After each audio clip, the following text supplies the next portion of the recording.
तब सरकार के चंगुल से अपनी वक्फ बोर्ड को निकाला है। तो ये वक्फ बोर्ड जो है वो सिर्फ इस पर्पस के लिए कि आपकी वक्फ को कैसे खराब किया जाए, पहली बात तो ये समझिए। इसलिए वक्फ बोर्ड पर बहुत भरोसा करके चला नहीं जा सकता है, ठीक। दूसरी बात मैं ये कहना चाहता हूँ कि हम लोग जो काम कर रहे हैं, हम लोग इसमें पॉलिटिकल कोऑर्डिनेशन कमेटी में रहेंगे, जो हम लोगों के लिए बहुत आसान है और बहुत आसानी से हम कर सकते हैं। पार्लियामेंट में मसला अगर उठाना होगा तो जो हमारे टच में जो एमपी हैं उनसे हम लोग की पहली बात हो रखी है। उन्होंने कई बार हमको कहा कि यार मुसलमानों के मसलों को लिख लिख करके हमें दिया करो, क्योंकि हमें कुछ पता ही नहीं है कि मुसलमानों के मसाइल हैं क्या, तो हम बोलेंगे क्या। हनुमान गरीवाल साहब ने खुद हमसे कहा कि यार ऐसा है कि हमें चुनाव लड़ना है राजस्थान में, हम मुसलमानों के पास क्या मुंह लेकर के जाएंगे, क्या बोलेंगे, कुछ तो लिख के लाओ तुम लोग यार, जो हम उठाए पार्लियामेंट में नाम हो। इसी तरीके से असम वाले ने भी कहा।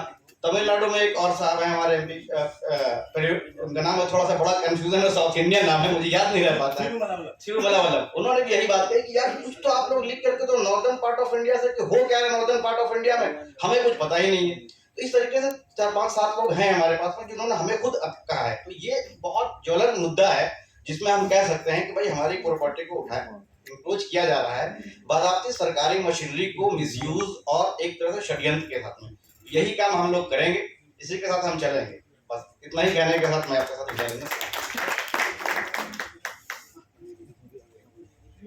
सर, अभी भाई ने बहुत अच्छी बात करी। जब भाई का नाम आता है तो थोड़ा सा डर पैदा होता है। भाई कैमरा ऑन कर दें। अब यहाँ पे प्लीज कैमरे की जरूरत है, क्योंकि ये मैसेज आप लोगों को ये बिल्कुल इस पे जहाँ तक पहुँच सकता है। आज की मीटिंग का मैसेज मैं कहूँगा कि जितने लोग हैं इस पे एक तरफ भी कैमरा घुमाते रहिए। हम सिर्फ एक बात कहना चाहते हैं। अभी भाई ने कहा, हमारे इस बात को बड़े जोर से कहा कि मुसलमानों के मसले क्या हैं। मैं एक शेर भाई तक पहुंचाना चाहता हूं। 1-2 जख्म नहीं सारा बदन है छलनी, 1-2 जख्म नहीं सारा बदन है छलनी, जख्म दर्द बेचारा परेशान है आखिर कहां से उठे। तो मेरे दोस्तों, मैं एक शेर के साथ एक माज अली साहब अगर यहाँ तशरीफ रखते हैं, उनका नाम हो गया आर सिंह साहब आए हुए हैं। मैं इनको आवाज देता हूँ इस शेर के साथ। उठा रहा है जो फितने मेरी सरजमीनों में, मैं नाम नहीं ले रहा हूँ हुकूमत का, उठा रहा है जो फितने मेरी सरजमीनों में, यही तो वक्त है आगे बढ़ो हिंदुस्तान के लिए, खड़े रहोगे कहाँ तक तमाशबीनों में। तो मैं आया साहब को माइक देता हूँ, प्लीज। मेरा सभी भाइयों को क्रांतिकारी जय भीम। और मैं अपनी बात 5 मिनट से पहले ही खत्म कर दूंगा। मैं भाइयों में बताना चाहता हूं कोई खास बातें जो आपको बड़े गौर से सुनेंगे, क्योंकि यहाँ पर बहुत ज्यादा मेरे अम्बेडकरवादी साथी भी और मुस्लिम भाई भी बैठे हुए हैं। रविदास मंदिर में जो जंग माननीय महमूद प्राचा साहब ने लड़ी, वो सारे विश्व ने, सारी दुनिया ने कश्मीर से कन्याकुमारी तक देखा। लेकिन एक ऐसा मसला जो बादली का था, कई एकड़ भीगे जमीन का, जिस पर बाबा साहब डॉक्टर अम्बेडकर की मूर्ति को तोड़ दिया था, उस मसले को मेरे द्वारा महमूद प्राचा साहब के साथ लेकर गए और उसमें पार्टी 2 से 3 लाख रुपए नगद देने को थी। लेकिन प्राचा साहब ने कहा कि मैं 1 रुपया भी नहीं लूंगा, सारे पैसे वापस कर दिए, क्योंकि ये मसला बाबा साहब डॉक्टर अम्बेडकर से जुड़ा हुआ है। मैं आपका ध्यान आकर्षित करना चाहूंगा कि मेरे जितने भी मुस्लिम भाई पूरे कश्मीर से कन्याकुमारी तक हैं, उनको भारत को हिंदुस्तान कहना बंद करना चाहिए। दूसरी बात, क्योंकि हिंदुओं का हिंदुस्तान नहीं है, पहले तो हम हैं। और जो भी कोई समस्या इंटरनेशनल लेवल की है, उसको न केवल मुस्लिम भाइयों की समस्या है, बल्कि देश के दलितों की, शुल्कास्टों की, ओबीसी की और महिलाओं की समस्या है। आपको भाइयों मैं बहुत इंपॉर्टेंट बात ये बताना चाहता हूं। जब हौसला बना लिया ऊंची उड़ान का, तो कद नापना बेफजूल है आसमान का। परिंदे परों से नहीं बल्कि हौसलों से उड़ा करते हैं। आप ये देखेंगे कि जब इस देश में किसी महिला पर कोई अत्याचार रोका जाता है, इस देश के अंदर जब किसी सिख पर, कोई मानवनी पर अत्याचार रोका जाता है, तो उसमें मुस्लिम भाइयों का प्रोटेक्शन होता है, उसमें हर दलित और शुल्कास्टों पर अत्याचार कम होता है।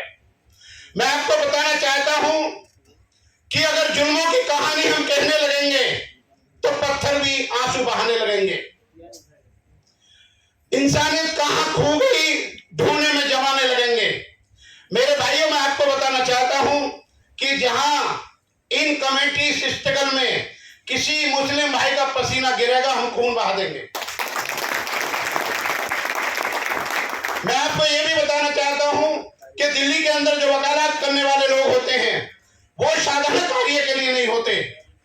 लीगल कमेटी हो या कोऑर्डिनेशन कमेटी हो या कैंपेन वाली कमेटी हो, जो सबसे ज्यादा कठिन काम होगा, हम उसमें कैंपेन वाली पार्टी में हम शामिल होंगे।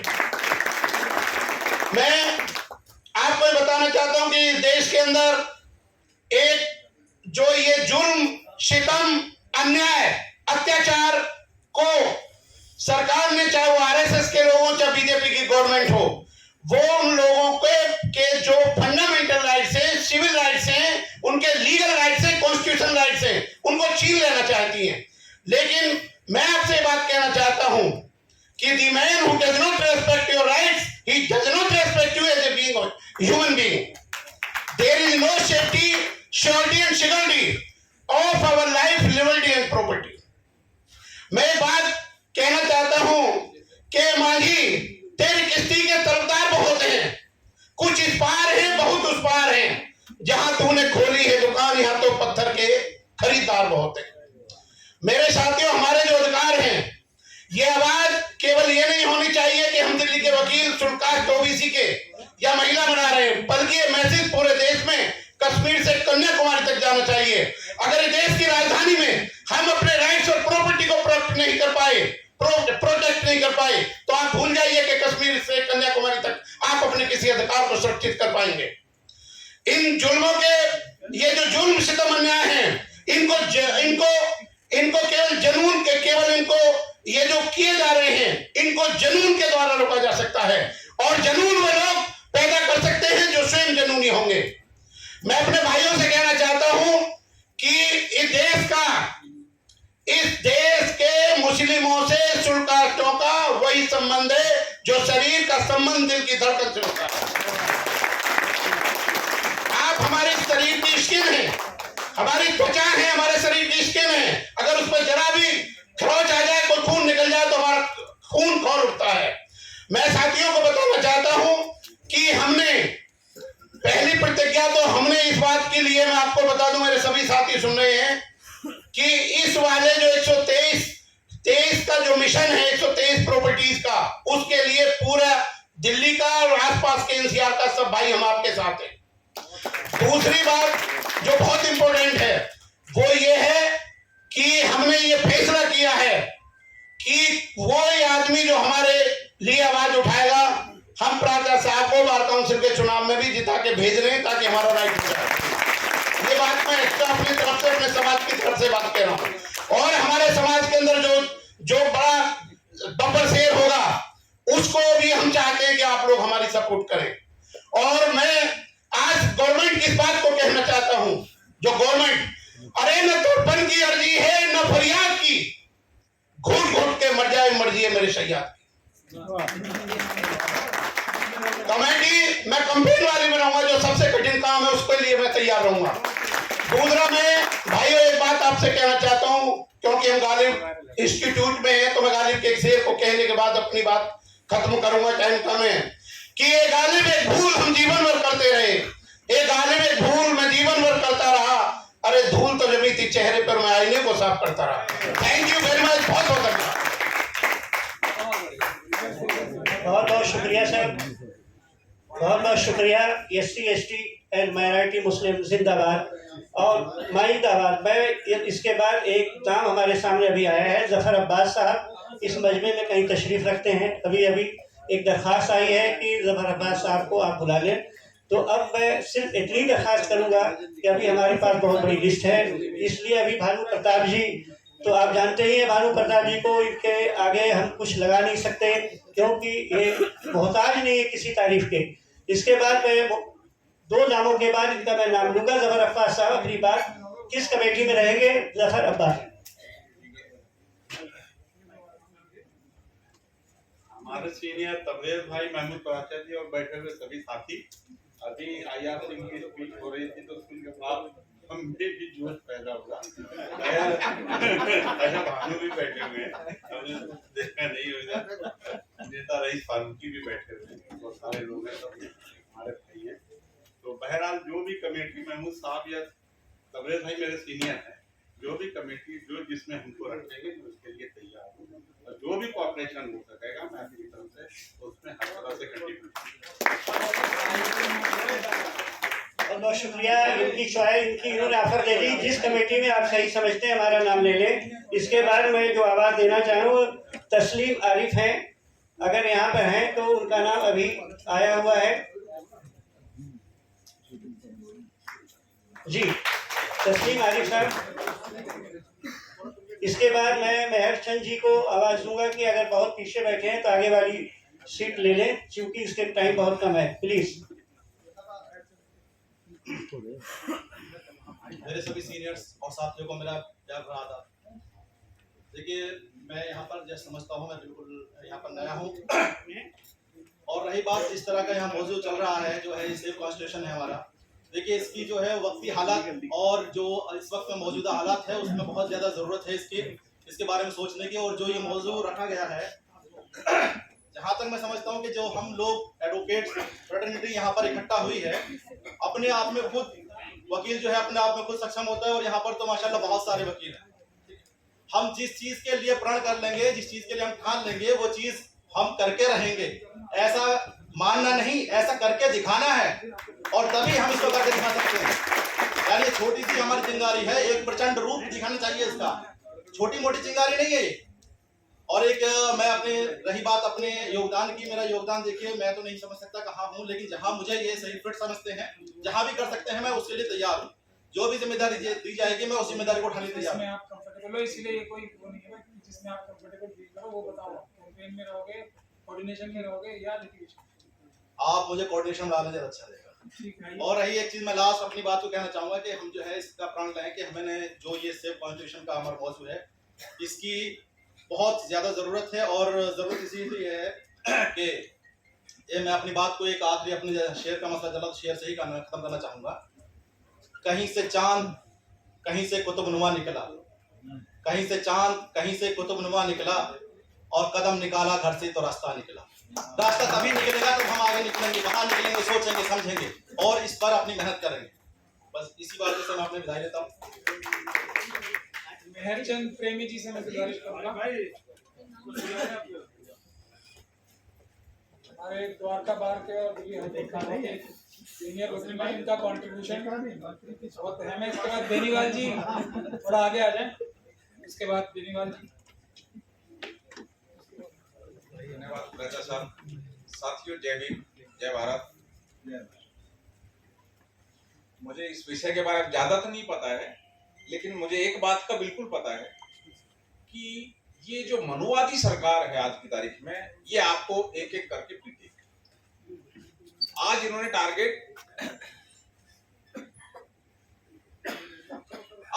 टारगेट हमारे मुस्लिम भाइयों को बनाया है। इसके बाद इनका टारगेट रहेंगे एससीज, उसके बाद मोस्ट ओबीसीज, और उसके बाद ओबीसीज। चिंता मत कीजिए, सबका नंबर आएगा। यदि हम एक नहीं हुए तो हमें जरूरत है एक दूसरे का साथ देने की किसी भी सिचुएशन में। इनफैक्ट हमने तो, पराचा भाई भी जानते हैं और बहुत से वकील जानते हैं, हमने द्वारका कोर्ट में एक हमारी ग्रुप बना रखा है SC, ST, OBC and minorities का। जिस किसी भाई के साथ, इवन वकीलों में, मैं कहता हूँ वकीलों में अत्याचार होते हैं, आम आदमी पे नहीं होते, जहां कहीं भी हमारे किसी भाई पर अत्याचार होता है, हमारे 50 वकील वहां पहुंचते हैं और उसके पड़ोसी की हवा खिसक लेती है। आज भी मुकदमे चल रहे हैं इस बात पे, पड़ोसियों की हवा खिसक लेती है। जिस आदमी के साथ रात के 12 बजे भी 50 वकील खड़े हैं, वो कितनी ताकतवर आदमी, कोई हाथ नहीं उठाता। हमें पर्पज हमारा है कि संगठन तैयार करो, इकट्ठे हो, जितने भी हम इकट्ठे हो सकते हैं, हमारी ताकत। और वही हम चाहते हैं। जो भाई साहब ने काम शुरू किया है कॉन्स्टिट्यूशन बचाओ, ये आज की तारीख में बहुत लोगों ने कहा है कि सिर्फ हम इससे वक्फ प्रॉपर्टी बचाने का काम नहीं कर रहे, हम अपने देश को जो संविधान 75 साल से हमें मिला हुआ है, हम उसको बचाने का काम कर रहे हैं। अदरवाइज कल को और 5-7 साल देख लो इसी तरह चलता रहा तो आपके यहाँ मनुस्मृति लागू हो जाएगी और फिर आप देख लेना क्या हाल होता है किसी का। और मुझे भाई लोग जो भी जिम्मेवारी देना चाहेंगे मैं तैयार हूं और स्पेशली लीगल टीम में मैं रहना चाहूंगा। धन्यवाद। बेनीवाल जी से गुजारिश है।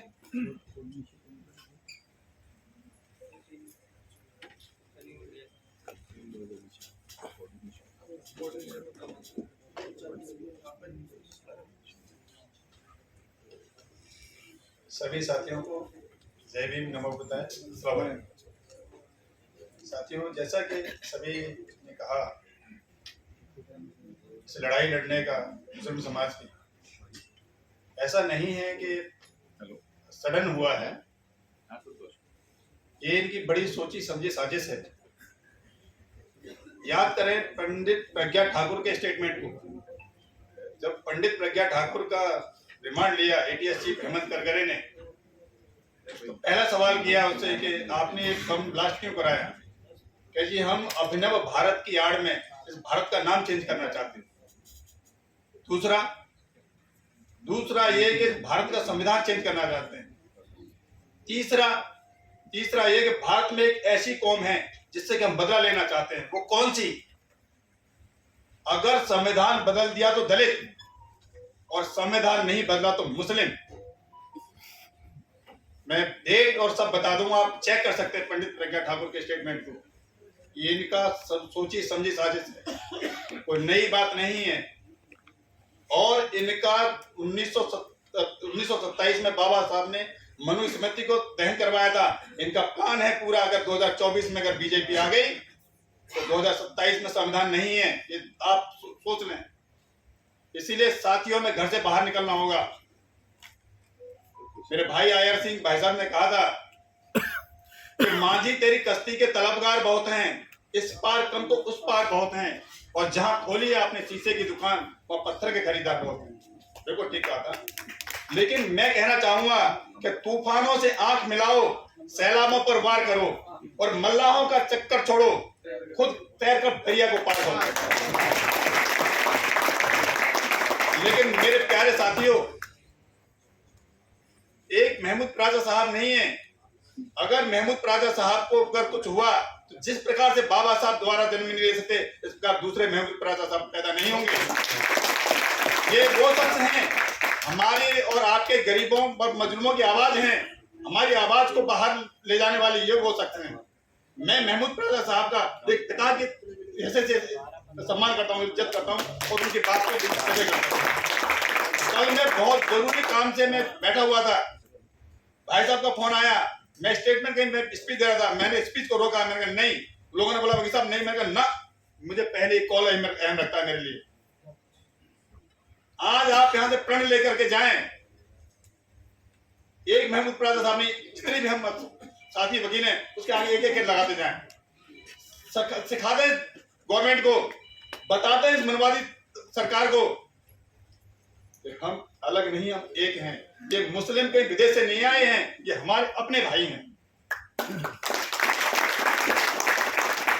इस गवर्नमेंट को ये साबित करके देना होगा हमने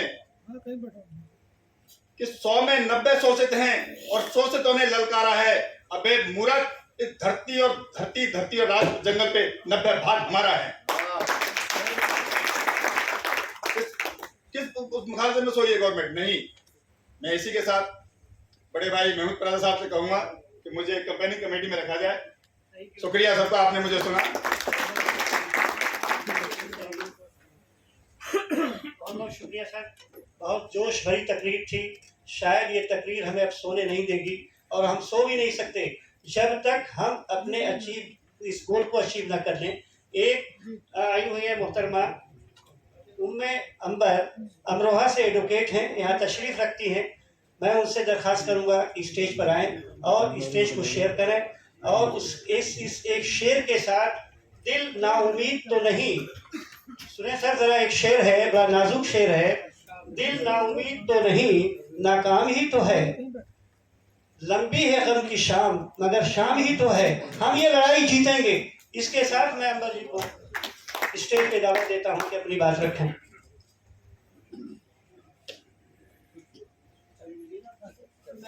मैं हमारा अमरोहा यूपी से आई हूँ और मुझे ज़्यादा इस मिशन के बारे में कुछ मालूम नहीं था। मेरा व्हाट्सएप पर प्राचा साहब का कांटेक्ट है तो उनका मुझे मैसेज मिला, तो इसलिए मैंने इस मिशन में शिरकत की है। आज यहाँ आकर मुझे बहुत ही अच्छा लगा। ये मेरे दिल में भी था कि जो हालात जैसे आजकल हैं तो वो बहुत एक खतरे का निशान है, और ये मिशन सेव कॉन्स्टिट्यूशन जो मिशन है बहुत ही चैलेंजिंग है एक तरह से देखा जाए, क्योंकि जैसे हालात एक डिक्टेटरशिप की तरफ जा रहे हैं उस हिसाब से अगर देखा जाए तो एक बहुत ही चैलेंजिंग मिशन हमारा है जिसमें हम सब लोगों को मिलजुल कर काम करना है। और मैं चाहती हूँ कि इसमें लेडीज की भी भागीदारी ज्यादा से ज्यादा बढ़े और मैं इस मिशन में पूरी तरह से शामिल होना चाहती हूँ और कैंपेनिंग कमेटी में मैं अपना नाम देना चाहती हूँ, क्योंकि देखिए लेडीज जो है कैंपेनिंग में बहुत अच्छा वर्क कर सकती है। मेरी राय में सरफरोशी की तमन्ना अब हमारे दिल में है, देखना है जोश कितना बाज़-ए कातिल में है। इसी के साथ मैं अपनी बात खत्म करती हूँ। Thank you. बहुत बहुत शुक्रिया। प्राचा साहब कुछ कहना चाहते हैं शायद। नहीं, मैं यही कहना चाहता हूँ, इसके बाद AK आज़ाद साहब आ जाएं और बहादुर अब्बास नकवी साहब अगर यहाँ पर हैं, अंजुमन हैदरी के एडवोकेट साहब AK आज़ाद साहब और एडवोकेट साहब बहादुर अब्बास नकवी उसके बाद।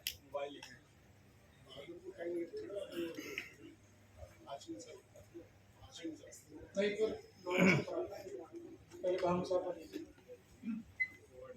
अस्सलाम वालेकुम।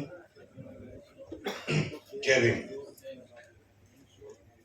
मैं अबुल कलाम आज़ाद एडवोकेट प्रैक्टिस करता हूँ रोहिणी कोर्ट, तीसरी जारी में और तमाम डिस्ट्रिक्ट कोर्ट में।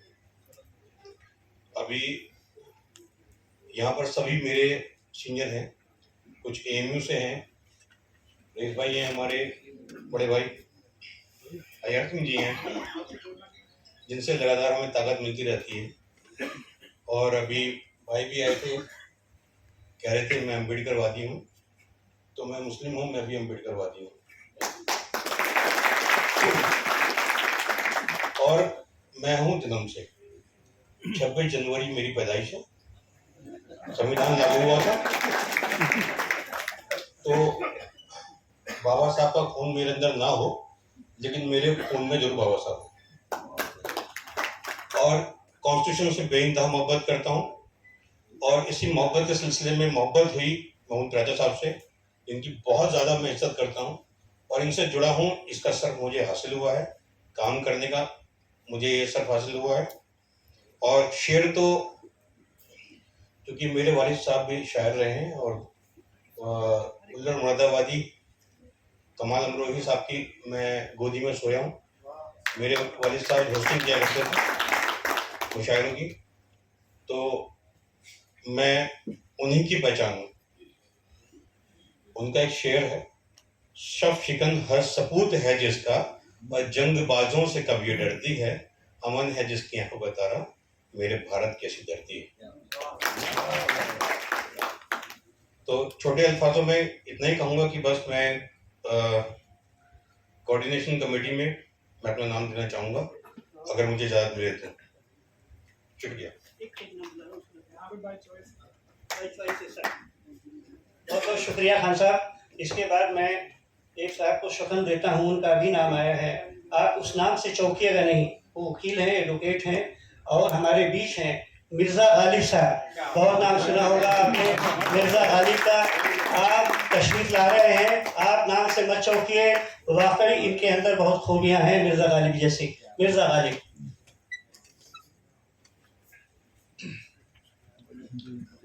जय हिंद। दोस्तों, बहुत आसान था मेरे लिए सलाम करना, मैं जय भीम भी कह सकता था, इसके अलावा भी कोई नारा लगाया जा सकता था, लेकिन ये जो बैनर लगा हुआ है इसका जो पहला लाइन है वह सेव कॉन्स्टिट्यूशन, और ये जो कॉन्स्टिट्यूशन है ये जय हिंद ने दिया है, भारत को आज़ाद जय हिंद ने किया था और इसको जय हिंद ही बचाएगा।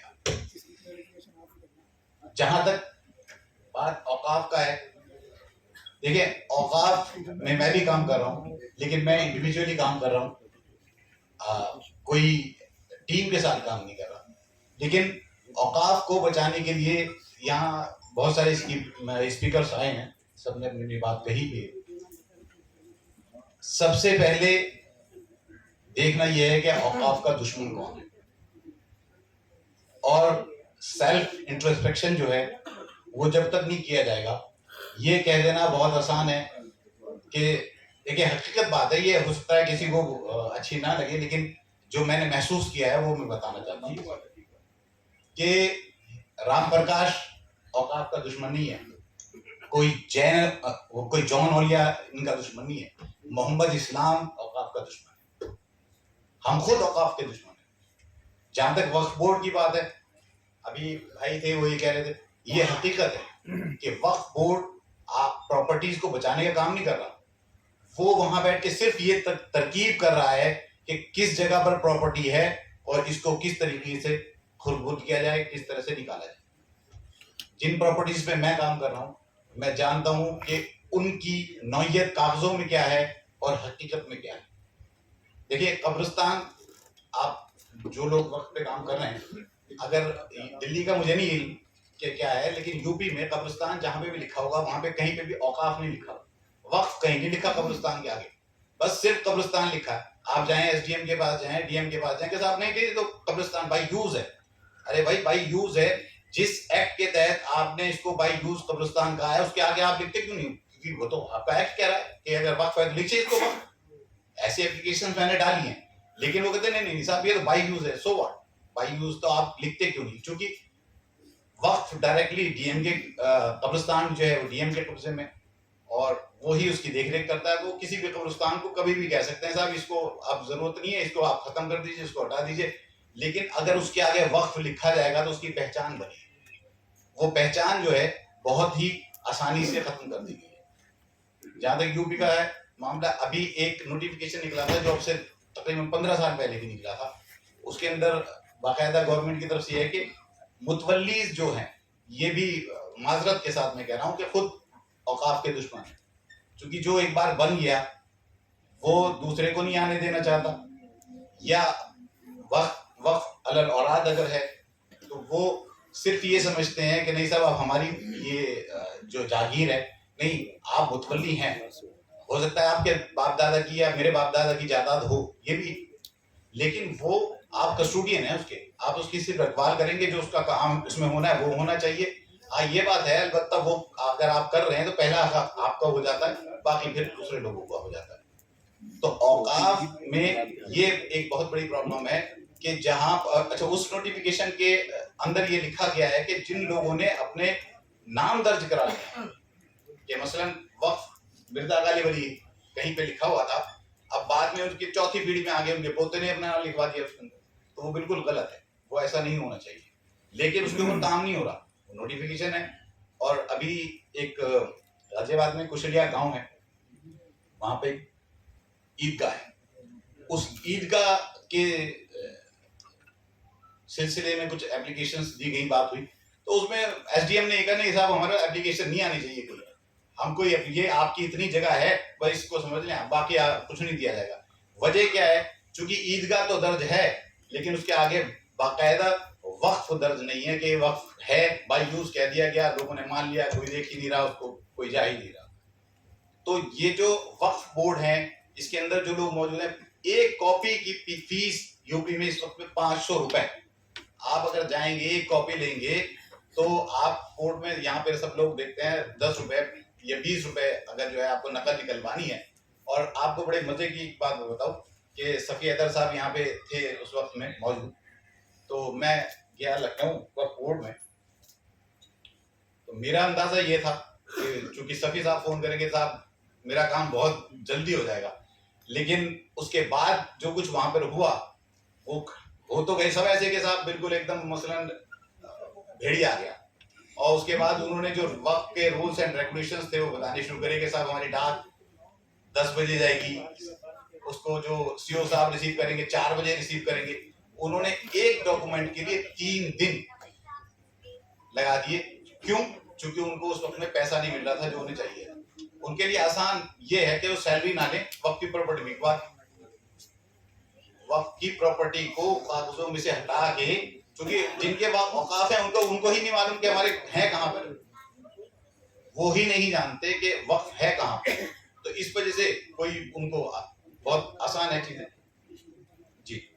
तो दूसरी बात ये दोस्तों, अभी एक एतराज हो जाता है अक्सर, उसका भी बताना चाहूंगा, सिर्फ लोगों तक बात पहुंच जाए इसलिए।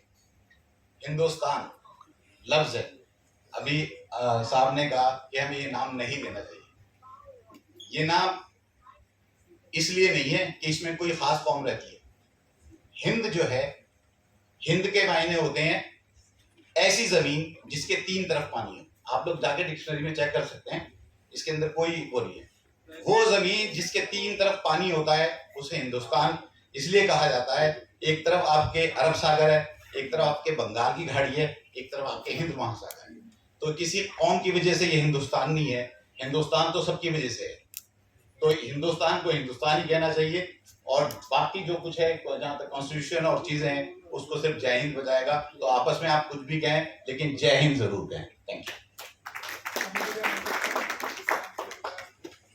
देखिए, कमेटी में मैं इंडिविजुअली कुछ औकाफ पे काम कर रहा हूँ, लेकिन जैसे आप लोग मुनासिब समझेंगे, क्योंकि मैं गाजियाबाद में मुकीम हूँ, वैसा आप लोगों का सपोर्ट नहीं कर सकता, लेकिन फिर भी जहाँ आप कहेंगे वहाँ। Thank you. Thank you sir. अब मैं एक दूसरा नाम जो दावत सुखन दे रहा हूँ यहाँ, उनका बहादुर अब्बास साहब यहाँ तशरीफ़ रखते हैं, तो स्टेज पर लाएं और सिर्फ बात को बिल्कुल शॉर्ट करते हुए ये बताएं कि 3 कमेटी जो अभी उसको बनाया जाएगा, उसके नाम अनाउंस भी हो सकते हैं, उसमें आकर बताएं किस कमेटी में रहेंगे। बहादुर अब्बास साहब हैं यहाँ पे? नहीं है। दूसरा एक नाम मेरे पास अभी आया है, ये हैं चांद आलम साहब, साइबर क्राइम के एडवोकेट हैं, उसमें प्रैक्टिस करते हैं, और मैं उन्हें आवाज़ देता हूं कि आए और ये बताएं कि साइबर क्राइम के एक्सपर्ट हैं। तो ये 3 जो कमेटी है, इसमें किस कमेटी में चढ़ बढ़ कर हिस्सा लेंगे? जय भीम, नीला सलाम। मैं तो एक सुझाव देना चाहता हूं कि सोशल मीडिया का हमें ज़्यादातर, क्योंकि मैं साइबर में हूँ, मोस्टली यूज करना चाहिए अपने इस प्लेटफॉर्म को आगे बढ़ाने के लिए। तो एक सोशल मीडिया टीम का भी गठन हमारे हिसाब से एक सुझाव है, होना जरूरी है।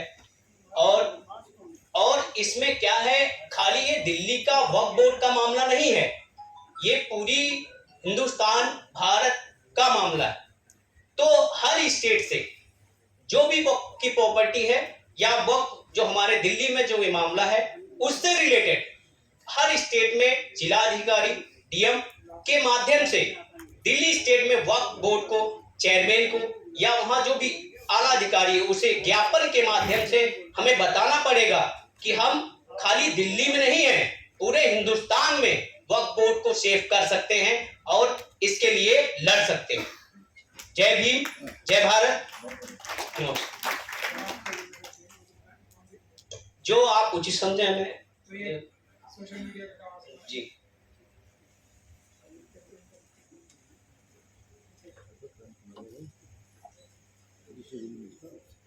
सलीम साहब,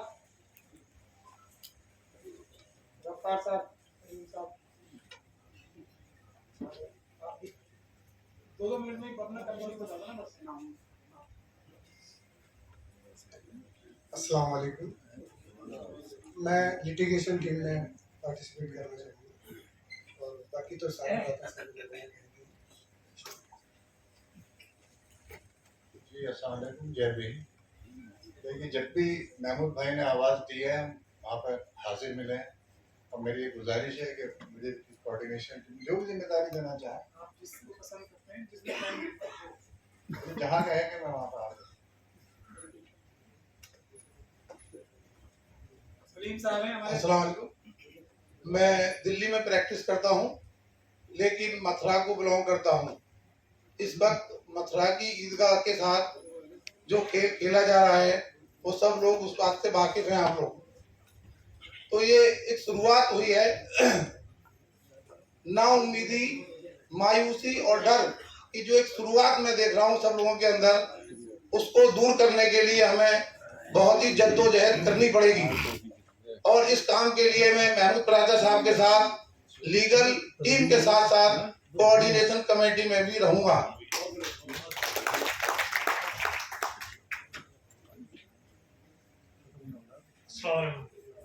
मैं लीगल टीम में रहूँ। वैसे तो पराचा साहब हमारे कैप्टन है, सोल्जर को जो ऑर्डर मिलेगा वो फॉलो करेंगे, तो मेरी चॉइस लीगल है। काम तो बहुत करने हैं आपको, लेकिन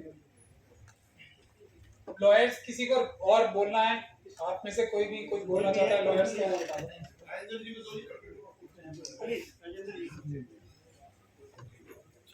राजेंद्र जी के बाद फिर मैं भानु प्रताप जी, एक बहुत बड़ा नाम मेरे सामने है जिसको मैं स्टेज पर बुलाऊंगा, लेकिन मेरी हिम्मत नहीं हो रही है कि उनको कहाँ रोकूंगा, किस जगह रोकूंगा, और रुकने वाले नहीं हैं। इसलिए इनके बाद मैं भानु प्रताप जी से दरखास्त करूंगा कि वो स्टेज पर आए। इस नाम में भानु जी से पहले कुछ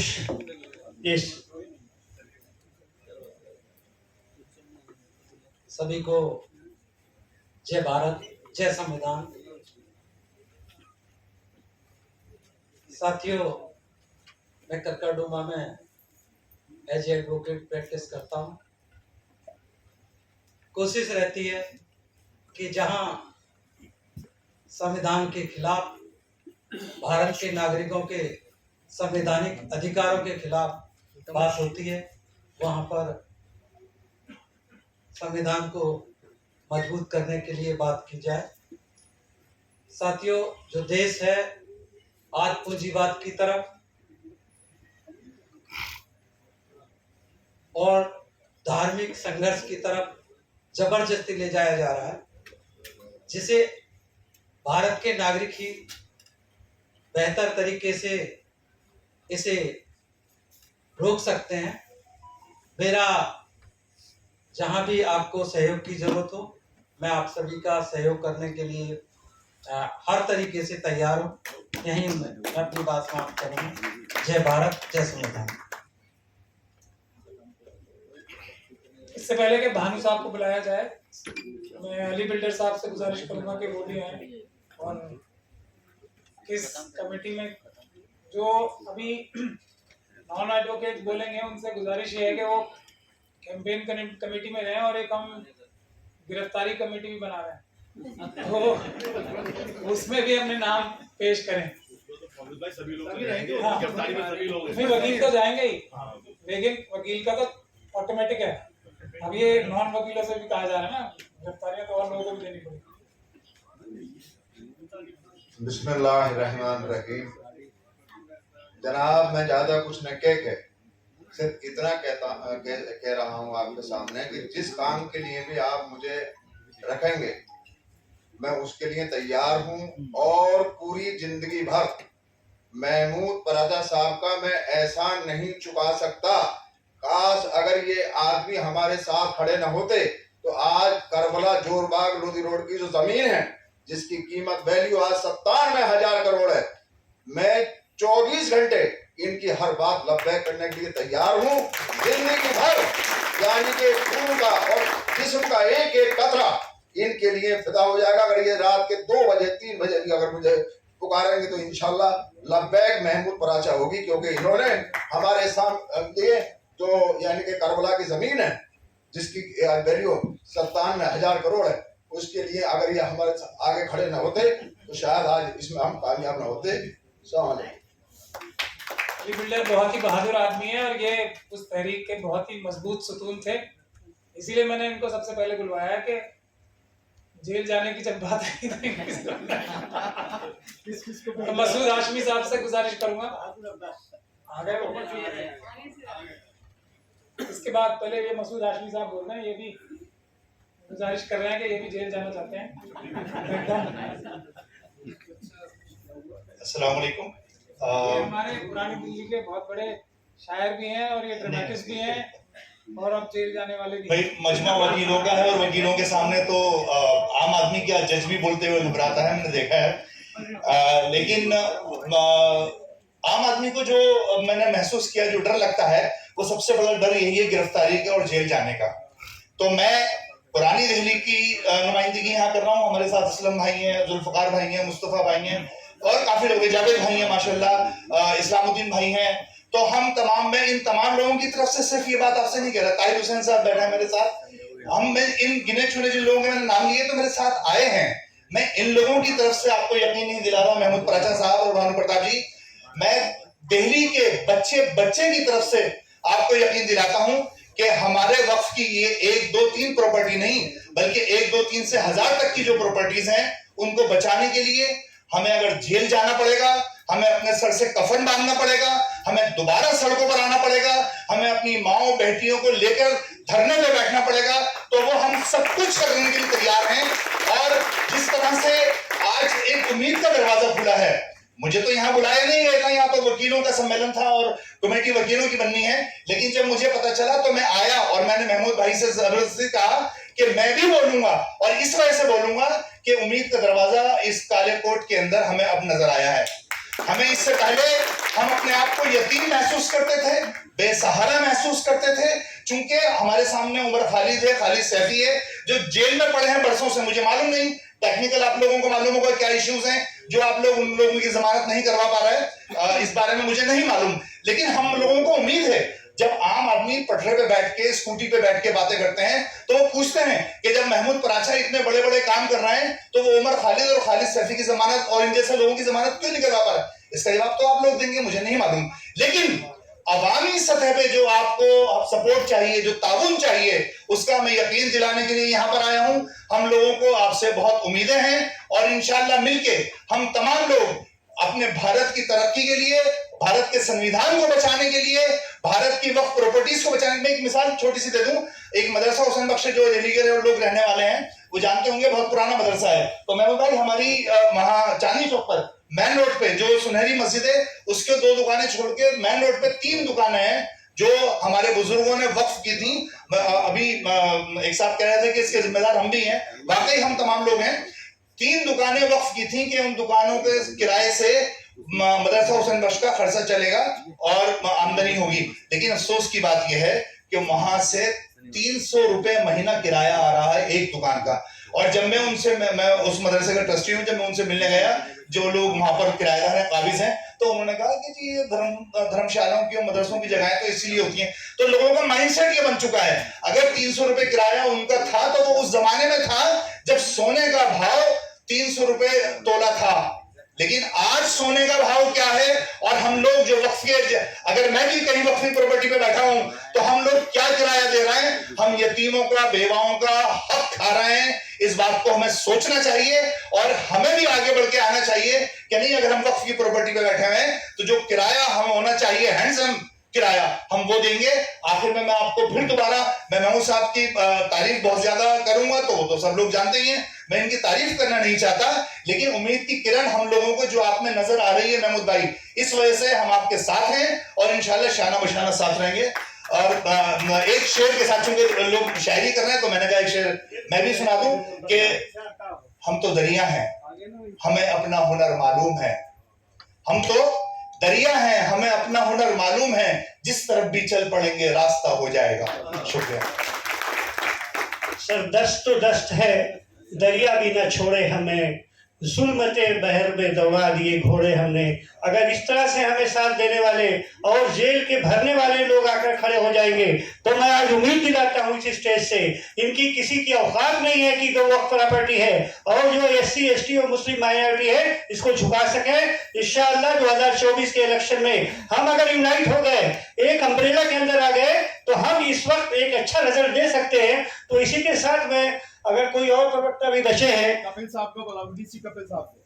कपिल साहब आवाज सुन रहे हैं? कपिल साहब,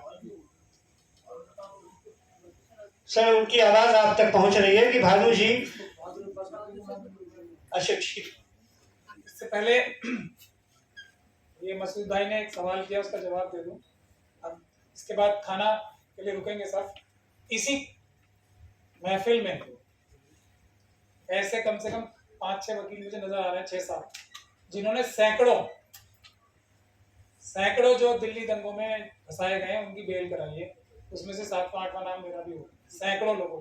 तो मैं चाहूंगा कि आप इन सभी से मिलें और देखें जो जहाँ तक के उमर खालिद की बात है, उसकी बहुत सारी वजूहत हैं, हम में से उसका कोई वकील नहीं है। एक बात, ये बात नहीं कहनी चाहिए, लेकिन उसकी बड़ी वजह ये है कि पीसफुल प्रोटेस्ट बंद होगा। अगर पीसफुल प्रोटेस्ट जारी रहते तो उमर खालिद नहीं, कोई भी जेल में नहीं रहता, ना गुलफिशा रहती, ना कोई। लेकिन वकीलों ने जो 20% हमारी जिम्मेदारी होती है वो निभाई है। इसी महफिल में अभी मैं आपको मिलवाऊंगा उन सबसे, सैकड़ों नौजवानों की बेल कराई है, वो सैकड़ों बाहर भी हैं। अभी पिछले कुछ दिन पहले ही हसन यहाँ बैठे हैं, उन्होंने रवीश फातिमा की ये गफ्फार भाई बैठे हैं, सलीम भाई बैठे हैं, सब बैठे, मैं भी आपको मिलवाऊंगा। सैकड़ों लोगों की बेल कराई है जिनको प्लानिंग ये थी कि 10 साल तक अंदर रखा जाए। तो अब मैं गुजारिश करूंगा बहादुर अब्बास नकवी साहब से, इसलिए ये वकील भी हैं और एक सक्सेस स्टोरी जो करबला की है उसके ये पार्टिसिपेंट भी हैं। जेल जाने से ये बच गए हैं, लेकिन मैं चाहता हूँ उस पूरी तहरीक में ये जेल जाने से बच गए थे।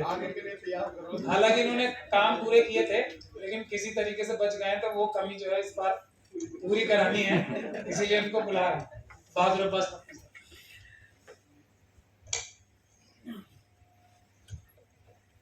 हज़रात अस्सलाम वालेकुम। सबसे पहले जो महमूद भाई ने कहा कि जेल वाली बात, तो जब हमारे साथ आप जैसे सब भाई और यहाँ जितने हमारे बुजुर्ग सीनियर एडवोकेट्स और महमूद भाई मौजूद हैं, तो कोई जेल तो भेज ही नहीं सकता। ये डर खौफ दिल में है ही नहीं। और दूसरा, जब मकसद पायस है और ईमानदारी से सिरात मुस्तकीम पे चलना है, तो फिर ये सब तो बात की बात। अभी जो आज का ये हमारा प्रोग्राम है, ये 123 वक्फ प्रॉपर्टीज को लेकर मैक्सिमम सबने अपनी अपनी बात कही। बहुत कम अल्फाज में मैं ये कहना चाहूंगा, अभी तक जितनी बातें सुनी उसमें कमोबेश यही बात है कि जिसकी जिम्मेदारी इन वक्फ जायदादों को की हिफाजत करने की है, हम सब उसी से लड़ने की बात अभी कर रहे हैं। सबसे बड़ा दुश्मन इस टाइम इन वक्फ जायदादों का वही है जिसकी जिम्मेदारी थी इनकी मुहाफिजत करना, वो है वक्फ बोर्ड हर स्टेट का। अब दिल्ली के बारे में अभी 123 पे हम वो करेंगे, अपना आर्गुमेंट लिमिटेड बात करेंगे।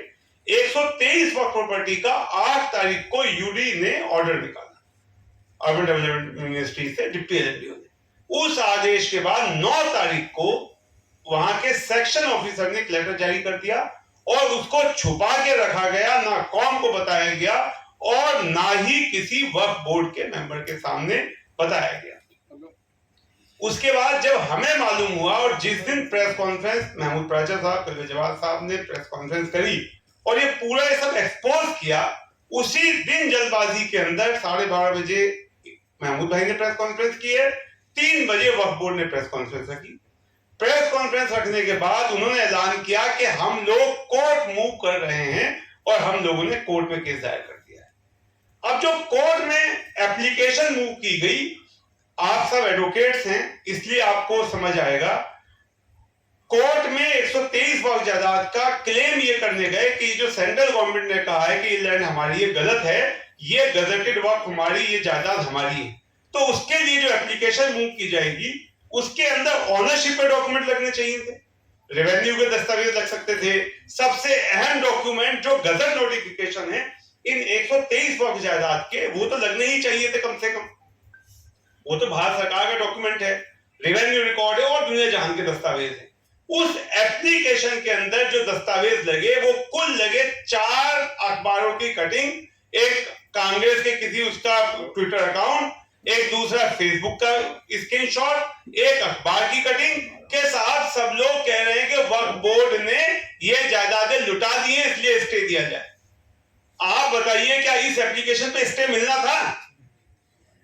ये एप्लीकेशन है, एक प्रॉपर्टी का एक दस्तावेज नहीं है, जिसे चाहिए हो मेरे पास मौजूद है, पूरी एप्लीकेशन मैं भी आपको दूंगा उसकी। उसके बाद हम लोगों ने फ्रेश रिट दायर करी जिसके अंदर हमने उसमें यह कहा गया था कि किसी भी क्लेमेंट ने, स्टेक होल्डर ने पार्टिसिपेट नहीं किया प्रोसीडिंग्स के अंदर।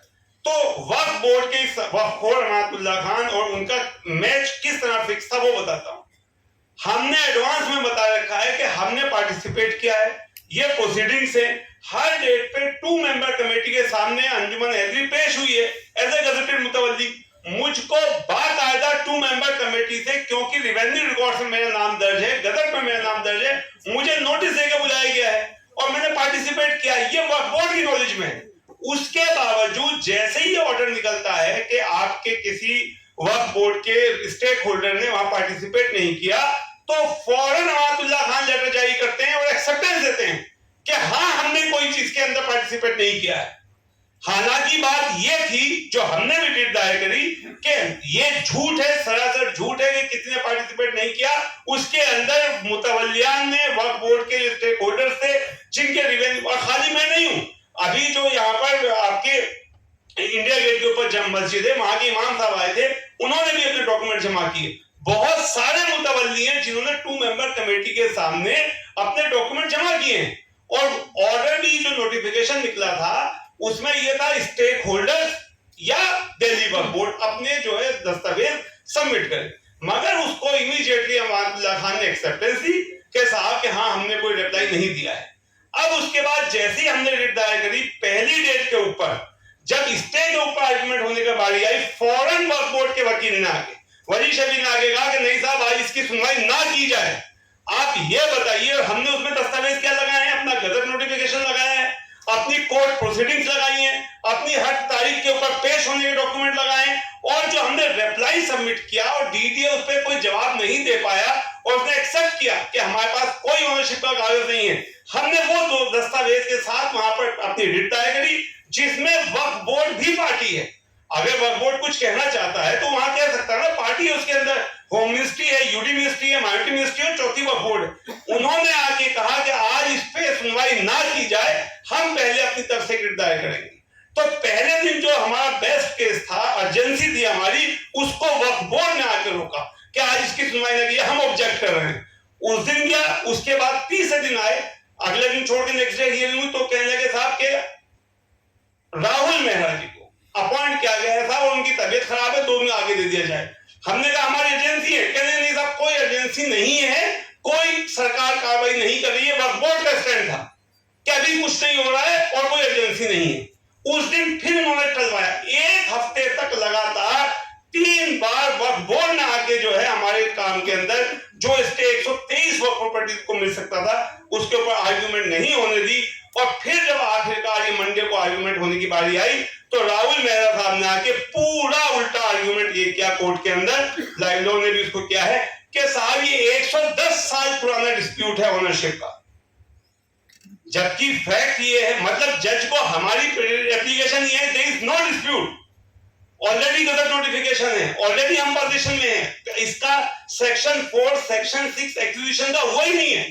इन प्रॉपर्टीज का सेक्शन 4 सेक्शन 6 जब हुआ ही नहीं, एक्वायर ही नहीं हुई, कंपनसेशन ही नहीं दिया गया, तो ओनरशिप ट्रांसफर का सवाल कहां से आ गया? हमारी ये आर्गुमेंट है। और उन्होंने आगे पूरी आर्गुमेंट आधा घंटा उन्होंने ये करी कि 110 साल पुराना डिस्प्यूट है, अंग्रेजों ने नई दिल्ली बनाई है, आधा घंटा वो यही सुना। तो जज साहब ने कहा था ये तो बहुत पुराना डिस्प्यूट है, अब एक काम करिए 15 तारीख को आइए। मतलब जो कोई डिस्प्यूट ही नहीं था उसको इस तरीके से बनाया जा रहा है। तो इसके अंदर ये जरूरी है कि वक्फ बोर्ड के ऊपर भी देखिए, वक्फ बोर्ड के अंदर एक नुमाइंदे होते हैं जो हमारे में से ही होते हैं, जो बार काउंसिल से जीत के जाते हैं, अभी भी वो है उसके अंदर। तो जिम्मेदारी हम सबकी ये है, जो हम लोग जो उनसे बात कर सकें वो एप्लीकेशन में देता हूं कि ये जिम्मेदारी उस लीगल एडवोकेट की भी है, लीगल मेंबर की जिम्मेदारी भी है कि अगर चेयरमैन हरामखोरी कर रहा है, बेईमानी कर रहा है, चोरी कर रहा है, बेईमानी करके गलत एप्लीकेशन मूव कर रहा है, तो उसके खिलाफ उस मेंबर को तो आवाज उठानी चाहिए, या वो नहीं उठाएंगे। इसी तरीके से हमारी जायदादें, आप और हम यहाँ कुछ भी कर लें, अगर बोर्ड के अंदर ये तमाशा चलता रहेगा तो किस तरीके से हम कामयाबी पे नहीं पहुंचेंगे। तो इसके लिए बहुत सख्त जरूरत है। मैं आप लोगों से गुजारिश करूं कि कोर्ट के अंदर में मेरे नाम से और केजरीवाल साहब के नाम से पिटीशन थी, जो ये मैंने देखा जो हो रहा है वो आपको बताना चाहा। इसके साथ में भी करबला की बात आई। देखिए, करबला के अंदर भी वक्फ बोर्ड का रवैया क्या रहता है।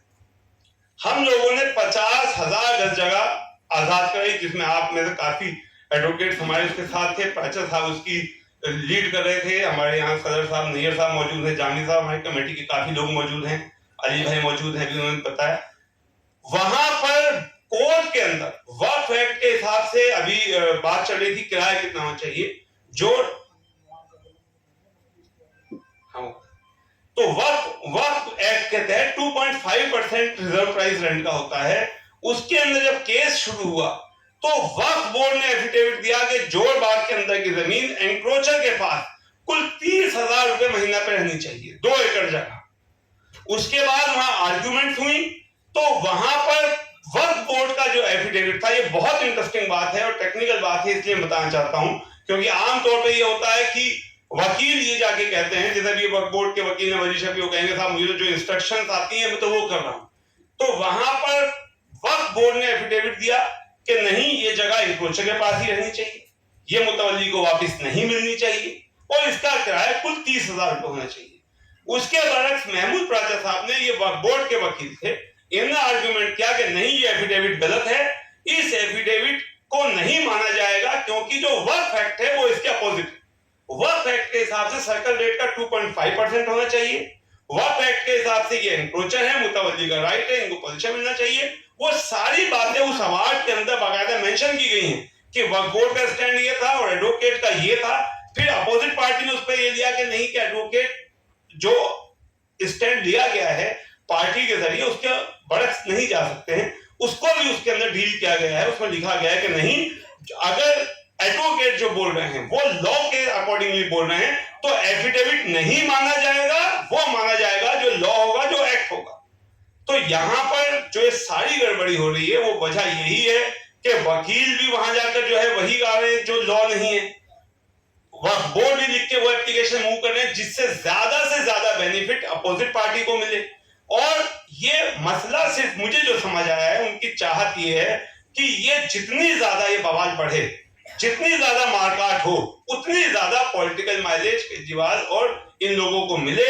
अदरवाइज इतना क्लियर केस जिसके अंदर ना सेक्शन 4 लगी, ना 6 लगी, ना कहीं पोजीशन हैंडओवर हुआ, तो एक्विजिशन ही नहीं हुआ, उसके अंदर आप किस तरीके से इस तरीके की बात कर सकते हैं। और उसके अंदर आप जब कोर्ट में जाएं तो कोई लॉ पॉइंट पे आप एप्लीकेशन ही मूव ना करें, सिर्फ ट्विटर अकाउंट लगाएं, तो इससे साबित है कि बड़ी कॉन्स्पिरेसी है। हम सब लोगों को मुत्तहिद होकर, इसमें सबसे बड़ी जरूरत जो है, मुझे लगता है कौम तो हमारी बेचारी लड़ने को हर तरीके से हर जगह तैयार हो जाती है, खड़ी भी रहती है, मगर हमें ऐसा लगता है कि अब जरूरत है कि हम सब लोग इकट्ठा होके एक साथ, जो एडवोकेट्स हैं वो वक्फ बोर्ड की जो ये कार्रवाइयां चल रही हैं इसके ऊपर ध्यान दें।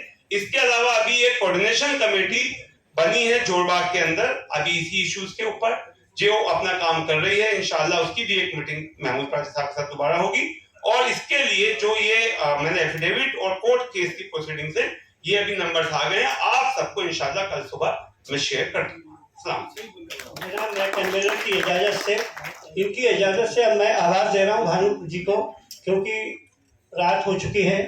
भानु जी स्टेज पे तशरीफ लाए, सिर्फ